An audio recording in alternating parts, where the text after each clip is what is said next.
ॐ अज्ञानतिमिरान्धस्य ज्ञानाञ्जनशलाकया चक्षुरुन्मीलितं येन तस्मै श्रीगुरवे नमः।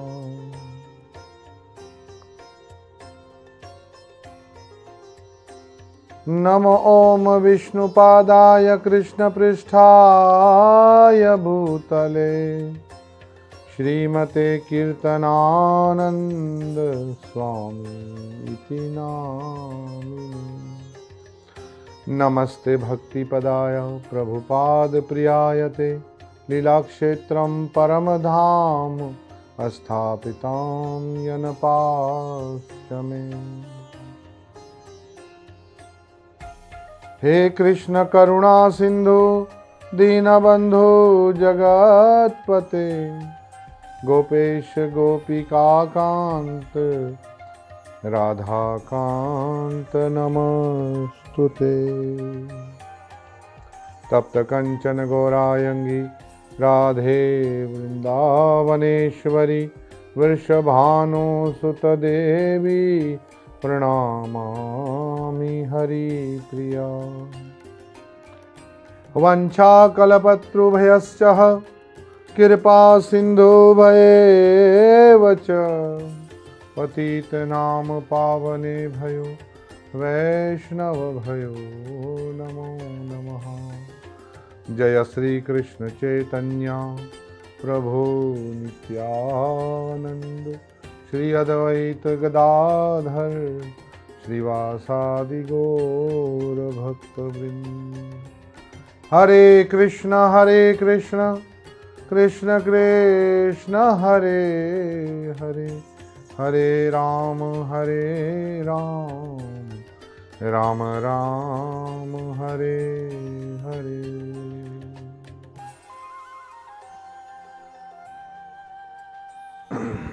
सद्गुरु भगवान की जय। श्री श्री राधा कृष्ण भगवान की जय। सियावर रामचंद्र भगवान की जय। हरे कृष्णा। प्रिय भक्तों और माताओं, जैसा कि आप सब जानते हैं कि 6 मार्च 2024 को श्री रामनवमी का उत्सव आ रहा है और हम सब यानी कि अंतिम यात्रा सेवा समाज गौरंगा गुरुकुल सोसाइटी के ज्ञान वर्षा यूट्यूब चैनल पर आप सभी को बधाई देते हैं रामनवमी की। आइए थोड़ी सी चर्चा श्री राम भगवान के जन्म के विषय में और राम कथा के विषय में करें। श्री रामचरितमानस बालकांड से चर्चा को हम आज आरंभ करेंगे कि प्रभु राम की कथा की क्या अहमियत है और राम जी का तत्व क्या है। शिव जी और माता पार्वती का संवाद है। एक दिन शिव प्रसन्नचित्त होकर वट वृक्ष के नीचे बैठे थे और माता ने देखा कितना शुभ अवसर है और माता पार्वती उनके निकट गई। खूब प्रार्थना की, उनसे वंदना की, राम जी के बारे में पूछा और बाबा जी ने लिखा है रामचरितमानस में, बंदव पद धरी धरनी सिर विनय करहूं कर जोरी। बंदव पद धरी धरनी सिरु विनय करहूं कर जोरी। बरनहु रघुवर बिसद जसु श्रुति सिद्धांत निचोरी। हे प्रभु, हे स्वामी, मैं आपके चरणों में प्रणाम करती हूं सर धरती पर झुकाकर और हाथ जोड़कर विनती करती हूं, बरनव रघुवर बिसद जस, भगवान का जो असीम यश है उसका वर्णन करे, पर कैसे करे? श्रुति सिद्धांत निचोरी। श्रुतियों और सिद्धांतों के अनुसार उसका जो नतीजा है, उसका जो निचोड़ है, वो आप मुझे बताएं कि सारे शास्त्रों का मर्म क्या है। तो प्रिय भक्तों, मां पार्वती कहती है, यद्यपि जोशिता नहीं अधिकारी, दासी मन क्रम बचन तुम्हारी। मैं एक स्त्री हूं, इतने बड़े विषाद, इतने बड़े तत्व को समझने की अधिकारी नहीं हूं, पर एक बात है कि मन कर्म वचन से मैं आपकी दासी हूं, इसलिए आप मुझ पर कृपा करें और मुझे बताएं। गूढ़ तत्व ना साधु दुरावही, आरत अधिकारी जाय पावही। जब अच्छा अधिकारी मिल जाता है, जब विनम्र अधिकारी मिल जाता है, तो साधु कोई भी गहरा राज छुपाते नहीं। तो आप कृपा करके मुझे वो रहस्य बताए। अति आरत पूछहु सुरराई, रघुपति कथा कहूं कर दया। कहते हैं अति आरत पूछहु सुरराया, रघुपति कथा कहूं करी दया। दया करके भगवान श्री रामचंद्र जी की कथा मुझे सुनाइए। मुनि प्रभु कहूं सो तत्व बखानी, जही विज्ञान मगन मुनि ज्ञानी। भक्ति ज्ञान विज्ञान विरागा, मुनि सब बरनहु सहित विभागा। हे प्रभु, कृपा करके सारे तत्वों को बताइए और जिस ज्ञान के अंदर मग्न बड़े बड़े मुनि और ज्ञानी लोग रहते हैं, वो तत्व बताइए। भक्ति ज्ञान विज्ञान वैरागा, भक्ति ज्ञान विज्ञान और वैराग सब मुझे बताइए, अलग अलग विभाग से बताइए। तब जो है प्रिय भक्तों और माताओं,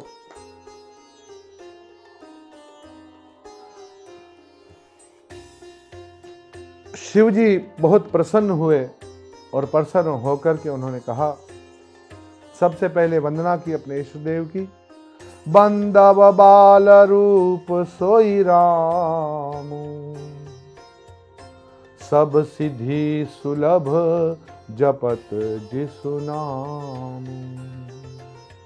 जो भी राम जी का नाम जप करता है, जो प्रभु का नाम जप करता है, हर प्रकार से उसको कामयाबी होती है, हर प्रकार से उसको तरक्की मिलती है। और शिव जी के आराध्य हैं बाल कृष्ण और बाल स्वरूप राम, इसलिए कहते हैं बंदव बाल रूप सोई राम। मैं बाल रूप श्री राम की वंदना करता हूं। और भोले बाबा कहते हैं, पूछहु रघुपति कथा प्रसंगा, सकल लोक जग पावनी गंगा। आपने भगवान श्री रामचंद्र जी की कथा का प्रसंग पूछा है, और ये कथा क्या है? सकल लोक जग पावनी गंगा। जैसे गंगा पूरे संसार को पवित्र नहीं कर सकती है, जहां तक बहती है वहां तक पवित्रता जाती है, पर ये कथा गंगा तो ऐसी है कि सकल लोक जग पावनी। जहां पर गंगा नहीं पहुंच सकती वहां भी कथा पहुंचती है। तो कथा गंगा में स्नान करना, जैसे गंगा जी जो है वो 3 प्रकार से ही हमारा कल्याण करती है। पास आने वाले को अगर कोई दर्शन करे तो भी पावन करती है, और कोई पान करे तो भी पावन करती है, कोई स्नान करे तो भी पावन करती है। इसी प्रकार से कोई कथा का आयोजन करे तो उसका भी कल्याण है, और कोई कथा कहे उसका भी कल्याण है, और कोई कथा सुने उसका भी कल्याण, क्योंकि ये कथा गंगा है। प्रिय भक्तों, इसलिए कहते हैं तुम रघुबर चरण अनुरागी, कीनहु प्रसन्न जगत हित लागी। तुम्हारा मन जो है वो भगवान श्री रामचंद्र जी के चरणों में लगा हुआ है, इसलिए तुमने पूरे संसार के भले के लिए पूछा। प्रश्न भी देखिए, कोई विषय भी जो बात हो तब उसमें ये ध्यान रखने का है कि ये बात किसके कल्याण की हो रही है। अगर जिससे हम पूछते हैं उसके कल्याण की हो तो पूछना अच्छा है, जिसको हम बता रहे हैं उसको सुनकर के कल्याण होता हो तो अच्छा है, और जिसमें सबका कल्याण हो तो अच्छा है। अनर्गल बात करना, किसी की निंदा करना, इससे हम पाप ही एकत्रित करते हैं। इसलिए भोले बाबा कहते हैं, जिन हरि भगति हृदय नहीं आनी, जीवत शव समान ते ही प्राण। जिसने अपने हृदय में भगवान की भक्ति को जगह नहीं दी, अपने हृदय में भक्ति को उत्पन्न नहीं किया, या जो भक्ति नहीं कर रहा है, वो जीता हुआ भी एक शव के यानी लाश के तरह है, जीते जी मुर्दा है। जीवन तो किसका सफल है? जो इस जीवन में हरि भक्ति को ले आए। तो प्रिय भक्तों, जो नहीं करह राम गुण गाना, जीह सोह दादुर जीह समाना। जिस जुबान से भगवान का गुणगान नहीं होता है, वो जुबान कैसी है? वो मेंढक की जीभ के समान है, जो टर तो करती है पर किसी का कल्याण नहीं करती है। इसलिए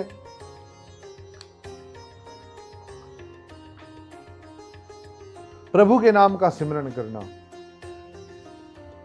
जैसे रामनवमी आ रही है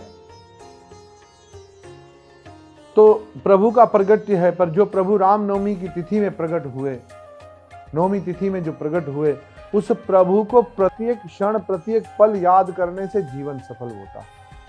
जासु कृपा अस भरम मिटी जाई, गिरिजा सोई कृपाल रघुराई। हम और आप सब भ्रम में पड़े हुए हैं, कहीं ना कहीं उलझनों में पड़े हैं, पर ये उलझनों की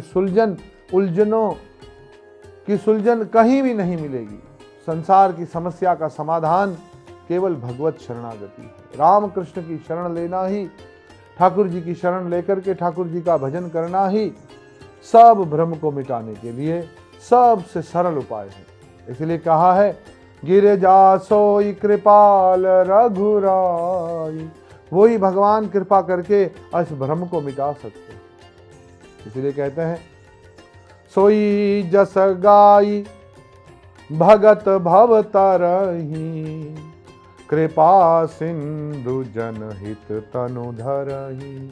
जो भगवान है वो मनुष्य रूप क्यों धारण किया, तो उसका रहस्य बताते हैं। सोई जस गाई भगत भव तरही। भगवान का गुणगान जो भगत करते हैं, उन भक्तों के कल्याण के लिए ही कृपा सिंधु जनहित तनु धरही। इसके लिए भगवान अवतार धारण करते हैं। अपने स्वरूप को जो उनके वैकुंठ लोक में है, जो साकेत धाम में है, जो कृष्ण स्वरूप उनका गवलोक वृंदावन में है, विविध स्वरूप जो वैकुंठ में उनके हैं, उसको धरती पर मेरे गोविंद प्रकट करते हैं। क्यों करते हैं? क्योंकि वे चाहते हैं कि जीव का कल्याण हो। मेरे गोविंद चाहते हैं कि जीवों का कल्याण हो, तो इसीलिए गोविंद अलग अलग रूप धारण करते हैं। जोग लगन ग्रह बार तिथि, सकल भये अनुकूल। तो रामनवमी में रामलला के जन्म की बात करने जा रहे हैं। तो शिव जी ने, हम कुछ संक्षिप्त में चौपाइयां आपको सुनाते हुए, शिव जी ने जो राम जी के प्रकट होने का जो भाव वर्णन किया है, प्रिय भक्तों, उसी भाव को आपको सुना रहे हैं। और मैं अपनी तुच्छ वाणी से क्या कहूँ, जो शिव जी की भाषा है, जो शिव जी का भाव है, गोसाई तुलसीदास जी ने दिया है। हमारे गुरु महाराज श्री भक्तिपाद जी ने, परम आदरणीय पराता स्मरणीय हमारे सदगुरु भगवान ने जो रामायण का अनुवाद करके इंग्लिश में जो रामायण के अंदर जो समझाया है, उसी भाव को आपको दे रहे हैं कि जोग लगन ग्रह बार तिथि, सकल भये अनुकूल। चर अरु अचर हर्ष जूत, राम जन्म सुख मूल। तो कहते हैं कि लगन भी अच्छा हो गया, वार और तिथि भी अच्छी हो गई, शुभ घड़ी आई जब राम जी के जन्म का समय आया। तो किस तिथि में राम जी का जन्म हुआ? हमने तो इंग्लिश तिथि बताई कि 6 मार्च। तो यहाँ पर कहते हैं नौमी तिथि मधु मास पुनीता, शुक्ल पक्ष अभिजित हरि प्रीता। मध्य दिवस अति शीत न घामा, पावन काल लोक विश्रामा। पवित्र चैत्र का महीना था, नौमी तिथि थी, शुक्ल पक्ष और भगवान का प्रिय अभिजीत मुहूर्त था। दोपहर का समय था, न बहुत सर्दी थी, न धूप न गर्मी थी। वे पवित्र समय सब लोगों को शांति देने वाला था। और कहते हैं कि भगवान उस समय प्रकट हुए, और क्या किस कारण से प्रकट हुए? वे प्रधेनु सुर संत हित लीन मनुज अवतार। विप्र यानी ब्राह्मण, कहते हैं ब्राह्मण गौ देवता और संतों के लिए भगवान ने मनुष्य का अवतार धारण किया। वे माया और उसके गुण, सतो रजो तमो गुण और इंद्रियों से परे हैं। उनका दिव्य शरीर है, अपनी इच्छा से ही बिना ही बना है। इसलिए कहा है, निज इच्छा निर्मित तनु माया गुण गव पार। अपनी इच्छा से भगवान अपने स्वरूप को प्रकट करते हैं और माया के गुणों से परे हैं। इसलिए कछुक दिवस बीते एहि भांति, जात न जानी दिन अरु राति। भगवान का प्रगट्य हुआ, श्री हरि का प्रगट्य हुआ, राम जी का प्रगट्य हुआ, सब खो गए। और दशरथ जी ने तो जी भर के दान दिया। जात कर्म संस्कार से पूर्व रोज देवता ऋषि मुनि आने लगे। रात्रि हो ही नहीं रही थी अयोध्या में, चारों ओर मंगल वाद्य बज रहे थे और अवध में आनंद भयो। जय रघुवर राम की, ऐसे गुणगान होने लगा। जय कौशल्या के राम की। प्रिय भक्तों, कछुक दिवस बीते एही भांति, जात न जानहि दिन अरुरत। कैसे रात दिन गए बता नहीं सकते। नाम कर न कर अवसरु जानी, भूप बोले पठय मुनि ज्ञानी। अब नामकरण का अवसर आया तो उन्होंने गुरु जी को और बड़े बड़े मुनियों को बुलाया और कहा, जो आनंद सिंधु सुख राशि, सी करते त्रिलोक सुपासी।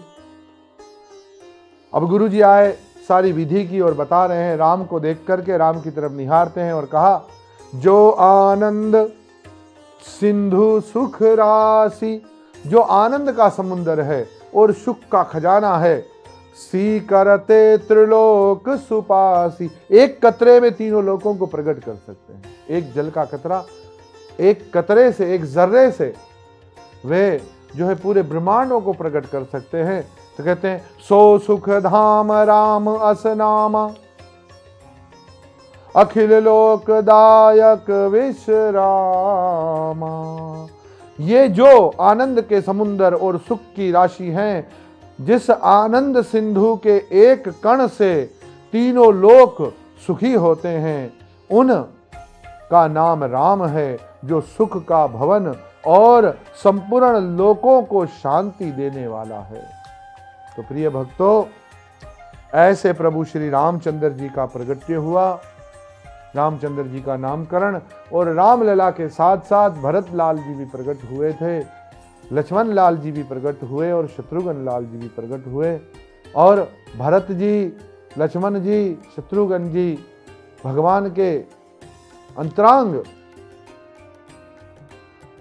भक्त और प्रेम, सेवा और श्रद्धा की निशानी है। प्रिय भक्तों, तो राम परिवार पूरा ही जगत जानता है, रघुकुल रीत सदा चली आई, प्राण जाई पर वचन न जाई। इसलिए प्रिय भक्तों, इस अवसर पर हमें राम कथा सुननी चाहिए और अपने जीवन की शुरुआत में हरि भजन शुरू करना चाहिए। हरे कृष्ण कृष्ण कृष्ण हरे हरे, हरे राम राम राम हरे हरे। एक बार फिर आप सभी को राम जन्म उत्सव की बहुत बहुत बधाई हो और आज की कथा को हम यहीं विराम देते हैं। हरे कृष्ण, धन्यवाद।